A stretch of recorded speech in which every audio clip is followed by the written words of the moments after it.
আজিলৈ আহিছোঁ এটি ভেজ পোলাও ৰেচিপি আৰু এই ৰেচিপিটো আপোনালোকে ঘৰুৱাভাৱে বনাই খাব পাৰে আৰু তাৰ বাবে মই লৈছোঁ পোলাওৰ চাউল আৰু এইখিনি এতিয়া মই ভালদৰে ধুই ল'ম আৰু এইখিনি ধুই হোৱাৰ পাছত মই পানীখিনি যাবৰ বাবে এইখিনি বনাবৰ বাবে লৈছোঁ মই পিঁয়াজ কাজু কেইটামান গোটা গৰম মছলা আৰু শুকান জলকীয়া আৰু তেজপাত আৰু লৈছোঁ আদা নহৰু পোলাওখিনি যিহেতু কুকাৰতে বনাম আৰু সেয়ে দিছোঁ মই ৰিফাইন অইল অকণমান আৰু লগতে দিছোঁ মই ঘিউ আৰু এতিয়া মই কাজু বাদামখিনি অকণমান ভাজি লওঁ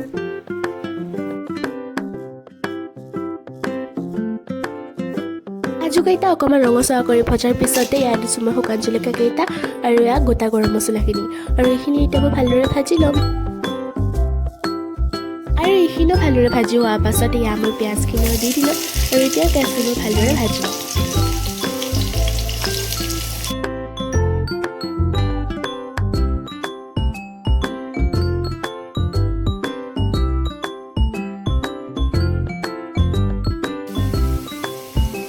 আৰু পিঁয়াজখিনি প্ৰায় গল্ডেন কালাৰ অহালৈ ভাজি লৈছোঁ আৰু এতিয়া মই তেজপাত দুখিলাও দি দিম আৰু আদা নহৰু খুন্দাখিনিও দি দিছোঁ আৰু ধুই পানী যাবলৈ ৰাখি দিয়া চাউলখিনি এতিয়া মই দি দিম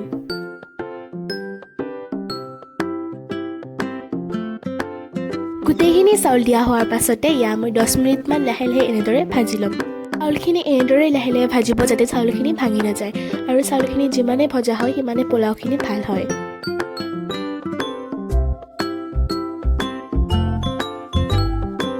খিনি প্ৰায় ভাজি হৈয়ে গ'ল আৰু এতিয়া দিম ইয়াতে মই অকণমান চেনি আৰু আপোনালোকে যিয়ে চেনি দিব নিবিচাৰে নিদিলেও কথা নাই আৰু এই গিলাচটোৰে মই 2 গিলাচ দিছিলোঁ চাউল আৰু মই দিম 2 গিলাচ পানী আৰু এই জোখতে আপোনালোকে পানী দিব চাব পোলাওখিনি ধুনীয়া জৰজৰীয়া হৈ উঠিব আৰু চাওক পানীৰ জোখটো মই চাউলৰ লগত অলপ থুপথুপীয়া হোৱাকৈহে দিছোঁ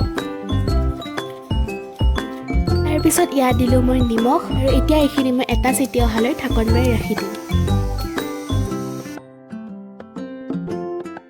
আৰু আনফালে মই পোলাওৰ লগত খাবলৈ মাংসখিনিও বহাই দিছোঁ আৰু চাওক মোৰ পোলাওখিনিও ৰেডি হৈ গ'ল আৰু আনফালে মাংসখিনিও ৰেডি হৈ গ'ল আৰু এতিয়া মই প্লেটিং কৰোঁ আৰু চাওক পোলাও আৰু মাংস ৰেডি আপোনালোকে এনেদৰে বনাই খাব ঘৰুৱাভাৱে আজিলৈ আহিছোঁ ভিডিঅ'টো কেনে পালে জনাব পুনৰ এটি নতুন ভিডিঅ'তে লগ পাম বাই